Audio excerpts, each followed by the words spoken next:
হঠাৎই খুব খারাপ খবর টেলিপাড়ায়। সদ্য আরম্ভ হয়েছে স্টার জলসার নতুন গল্প রোশনাই। অনেক দিন বাদে ম্যাজিক মোমেন্টের কোনো ধারাবাহিক নিয়ে এত এক্সাইটেড দর্শক।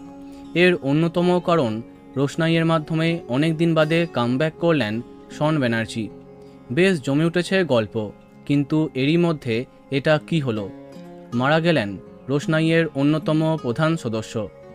বর্তমানে ধারাবাহিকে দেখা যাচ্ছে অনেক অপমান, অনেক লাঞ্ছনা সহ্য করতে না পেরে মৃত্যুর পথ বেছে নেয় রোশনাইয়ের মা। রোশনাই অনেক করে তার মাকে বোঝালেও শেষমেশ আত্মহত্যা করে নেয় তার মা সুদর্শনা। হ্যাঁ, ডাক্তার এসে বলে তিনি মৃত। তারপর আকাশ ভেঙে পড়ে রোশনাইয়ের মাথায়। রোশনাইয়ের কষ্ট চোখে দেখতে পারছে না দর্শক। এখানে সুদর্শনা চরিত্রে অভিনয় করছিলেন জনপ্রিয় টেলি অভিনেত্রী কমলিকা ব্যানার্জি। সবাই তার অ্যাক্টিংয়ের ফ্যান হয়ে গেছিল, কিন্তু সুদর্শনার মৃত্যুর পরে তিনি বিদায় নিচ্ছেন রোশনাই থেকে। আর তাকে দেখবে না দর্শক। হয়তো এই চরিত্রটা এই কদিনের জন্যই ছিল, কিন্তু এবার রোশনাইয়ের পাশে দাঁড়িয়েছে আরণ্যক।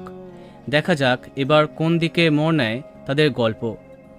তো বন্ধুরা, রোশনাই কার কার প্রিয় কমেন্টে জানাতে পারো। ভিডিওটি লাইক এবং শেয়ার করো। এই রকম আরও অনেক ভিডিও পেতে সাবস্ক্রাইব করো কারেন্ট পজ। ধন্যবাদ।